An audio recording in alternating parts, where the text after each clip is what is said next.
it's strike season, okay? Well, when is it not strike season? Let's take a look. They're just getting ready to go on strike, and this is just one of about half a dozen locations on the UCLA campus, but all 10 UC campuses are involved in this strike. I want to bring in Enrique right now. You were a PhD student here. Tell me what you do and what the demands are today. Hi, I'm currently a PhD student in the English department here at UCLA.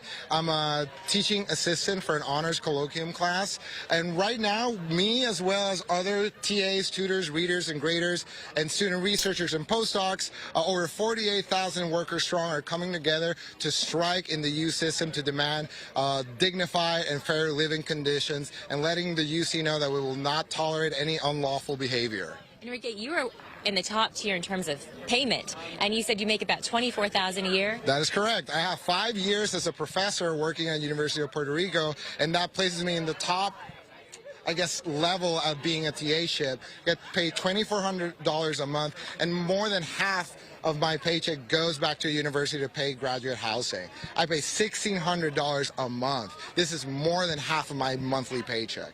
I know one thing that you guys are asking for is to more than double your pay, and also benefits like childcare. What else do you want? Well, we're asking for more anti-bullying and anti-harassment protections. We're asking for the NRC waiver for international students. We're asking for more fee, like tuition, job security, employment security, as well as transportation reimbursements for students that have to commute to campus. In terms of the University of California, they're saying classes will continue, campuses will remain open, although there are some professors that are canceling classes in solidarity with these strikes. I think what most people don't understand is like PhDs wouldn't be fucking constantly demanding you call them doctors if they at least had like adequate pay and people respected them unconditionally for what they provide. Like, listen, I say this as someone who has many academic family members, okay? Like, this is all they got. It's like a veteran being like, I need to have $5 jalapeno poppers on Veterans Day. You need to give that to me for my service. Like, that's all you have. You go out, you sign your fucking life to the Defense Department, you sign your soul to the American government, you get absolutely destroyed during basic training, before you even fucking step foot on foreign soil. Then you get fucked even harder while your wife is getting fucked at home by someone else, okay, who's driving your fucking Camaro that you did this for. And then you come back, your brain is fucking broken, and all you have is not an adequate social safety net or really like a better way for upward social mobility. And all you have is basically people going, hey, you know, congratulations, thank you for your service, right? That's the same with PhDs. PhDs get nothing. They get shafted by slave labor, okay? It's just no wages whatsoever in certain instances. You're literally working to maintain room and board, and you're also teaching classes on the side while you're simultaneously writing a dissertation, writing a thesis that will turn around and be read by other dickheads who also got shafted in a similar capacity, but now have tenure, and all they're doing is like holding on to that position over you. They're lording it over you nonstop, and you got no fucking salary. So the only thing you have left in that situation is just that you have a PhD. So you should be calling me a doctor. That's all you have. True, it's true. All you have is just, you know, the fact that people will sometimes call you a doctor. And then you write these fucking journals, okay, or you write these studies, then people sell it to fucking journals who other people can't even read your goddamn studies and all the fucking research that you did unless they pay like insane fees that you don't even see. Like if you were to go out of your way to purchase one of these fucking subscriptions on an academic journal, you have no money left anyway. You wouldn't even be able to buy it. You are functionally like the Indonesian child working at the factory that can't purchase the Nikes that his little tiny fingers are sewing together, okay? Which is called alienation from labor, by the way. It happens in the academic field quite viciously as well as everything else.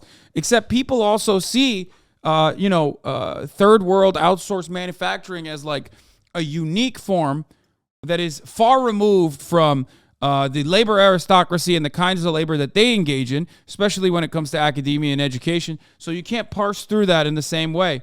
Let's show you this statement from the UC, University of California. They say they look forward to continuing negotiations in good faith and settling these contracts as quickly as possible so that important learning and vital research at our locations may continue. Now, this union is United Auto Workers, which represents a lot of the employees here, but there's also other unions involved, all striking in solidarity today, and this is just one of several locations, as I mentioned. 48. By the way, here's some more details on this. 48,000 academic workers at the University of California, the UC system, have begun their largest higher education strike in U.S. history. The UC workers are represented by UAW, and they're picketing at all 10 UC campuses this morning. The workers, including the researchers, teaching assistants, and tutors, are fighting for higher wages, childcare subsidies, expanded family leave, and more. 40% of grad student workers currently spend over half their pay on rent per a union survey. There it is.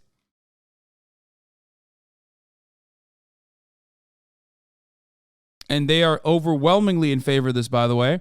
DSA has over 10,000 members in California. Some of our largest concentrations of union members in DSA are in, the UAW locals in the UC system. Use this form, and we'll match your strike fund donation here. I will help out on this endeavor as well. Is that a POG moment or a POGO moment? I'm new to the stream. Well, of course, it's a POG moment.